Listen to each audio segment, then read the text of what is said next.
Are you planning to move to Australia but worried if your job will still be in demand?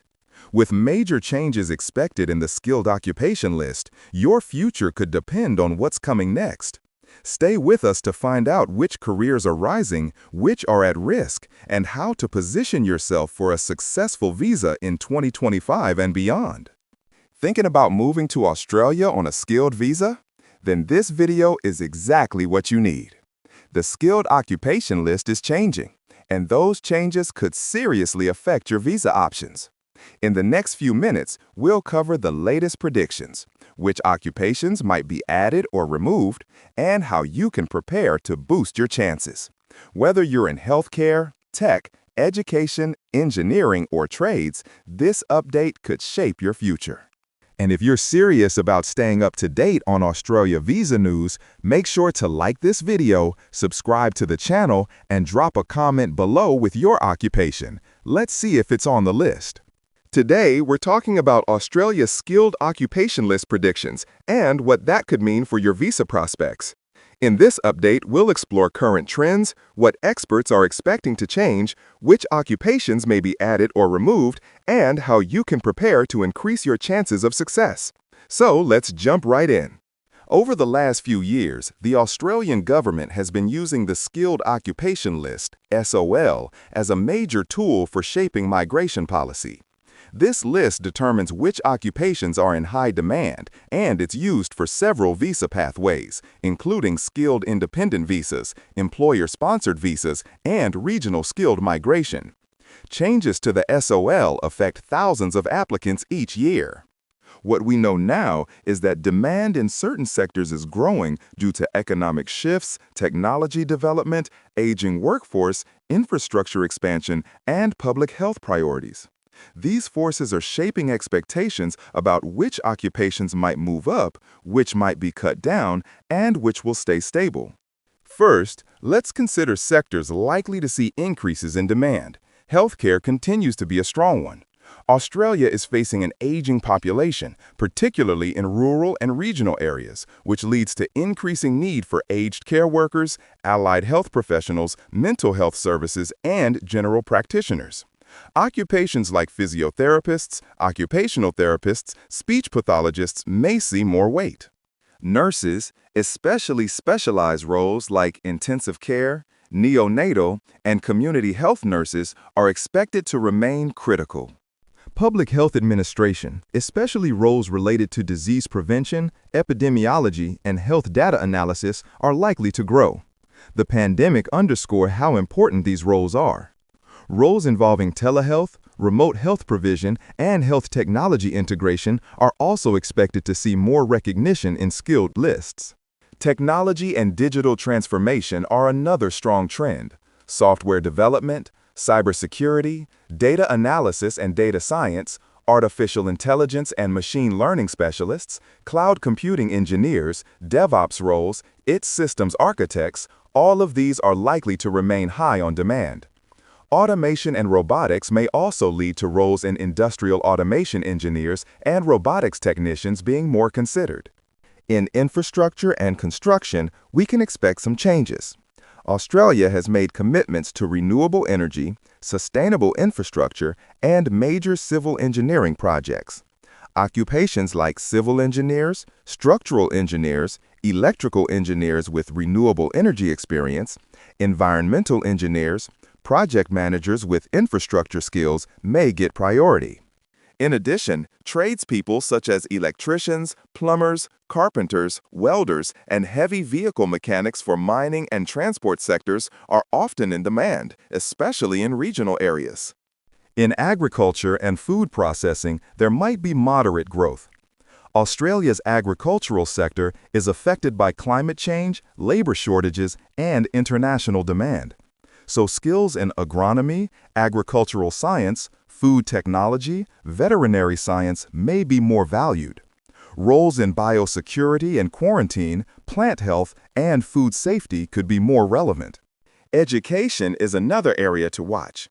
There is expected demand for teachers in both early childhood education and secondary education, particularly in maths, sciences, special needs, English as second language. Also, vocations for vocational training and trades instruction may be considered. On the flip side, which occupations may risk removal or deprioritization? First, any occupation that has experienced oversupply in recent years might face scrutiny. Roles in lower-level administration, general clerical services, perhaps some hospitality roles may be considered less critical unless they involve specialized skills or regional necessity. Some mid-level skilled roles that are more easily automatable or outsourced might also be under pressure. If a job can be performed remotely or via technology or through contract arrangements abroad, governments may deprioritize them unless there's a strong local need. There may also be an increasing emphasis on regional needs. If an occupation is in demand only in big cities but not in regional or remote areas, it might have less traction. Migration policy often tries to spread population and skills into rural areas, so occupations with applicability in regional settings may get preference. Now, let's talk predictions. Based on recent indicators, government publications, migration trends, job market reports, stakeholder feedback, here are some occupations that are strong candidates for inclusion or upgrade soon. Roles in mental health, counselors, psychologists, speech pathologists, audiologists, also specialist medical practitioners, cybersecurity specialists and data scientists, environmental and sustainability specialists, renewable energy engineers, infrastructure project managers, teachers in sciences and maths, early childhood educators, aged care workers, agricultural scientists, veterinary roles, transport engineers, heavy vehicle mechanics, tradespeople with digital or green skills. Additionally, some occupations may receive conditional priority. For example, jobs in regional areas or those requiring certification or advanced qualifications might be more likely to stay or be added. There's also likely to be increased emphasis on digital literacy and combining domain knowledge with tech skills. For example, health informatics, agricultural technology, food processing automation. On the other hand, predicted removals or deferrals might include occupations that have growing numbers of domestic graduates and where job vacancy rates are slowing. Some general administrative roles, basic accounting roles without specialization, certain hospitality and food service roles, maybe some retail and sales jobs unless they have unique or technical aspects. It's also possible that the skilled occupation list will be reorganized to align more with Australia's climate goals. For instance, jobs linked to carbon reduction, renewable energy, environmental protection, waste management, water resource management may get more weight. Roles that contribute to Australia's net zero commitments, such as renewable energy engineers, wind turbine technicians, solar panel installers, could see new entries or upgraded status. We should also expect revisiting of salary thresholds, qualification requirements, English proficiency levels. The government might tighten requirements for some visas to ensure only those with high skill and ability come in, especially in high supply areas. They may also implement region-specific lists that differ from national ones. Another trend, temporary skill shortages. When certain areas like mining, agriculture, health, or aged care have acute shortages, there may be short-term adjustments to occupation lists. These often come with faster processing times or special regional incentives. How should you prepare if you want to benefit from these predicted updates? First, monitor official sources, Department of Home Affairs publications, migration planning levels, annual skills shortage reports, regional workforce needs. These give good signals of what is coming. Second, evaluate your own occupation. See if it aligns with growing demand in health, tech, environment, infrastructure. If it does, try to strengthen specialization, get additional certification, gain regionally relevant experience or credentials. Third, improve qualifications or skills in tech integration, sustainability, green energy, digital tools. For example, doctors or health workers who have telehealth or informatics experience, engineers with renewable energy project experience, teachers comfortable with online education or ESL, tradespeople familiar with solar or wind technology. Fourth, consider location. Regional Australia often has greater demand and less competition. Being open to moves to less populated states or territories or regional towns can make a big difference. Regional visas may offer added benefits, priority, or easier occupation requirements. Fifth, stay updated on migration policy changes, visa rule changes, assessment authority updates, occupation assessments, and skill assessments. Sometimes delays or modifications occur, so being aware avoids surprises. In many cases, networking with people already in Australia or working with migration agents or advocates familiar with skilled migration can provide insights and warnings early. Let's also touch on visa pathways likely to be affected by the sole changes. Skilled independent visa, employer-sponsored visas, state-nominated visas, regional migration visas are all dependent somewhat on the skilled occupation list. When occupations shift, state nomination lists might diverge from national lists. Some states may add occupations earlier or more aggressively if they have regional shortages.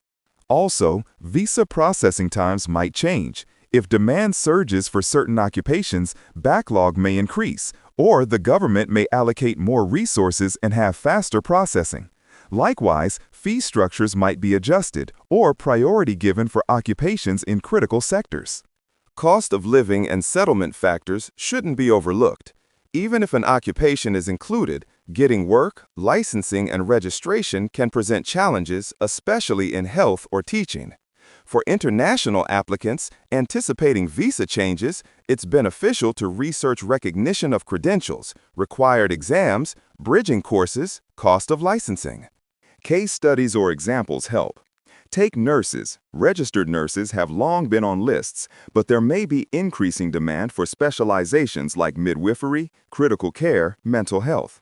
Speech pathologists have already been recognized as needed, but as telehealth becomes more accepted, demand may broaden.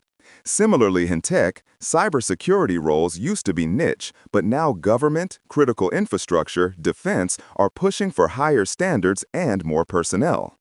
Green energy transitions are creating newer roles that didn't exist a decade ago.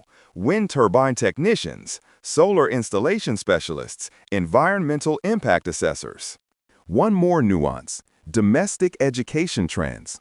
Australia's own universities are turning out more graduates in some fields. This means oversupply might be flagged. For example, law, arts, some generalist business degrees may see more competition.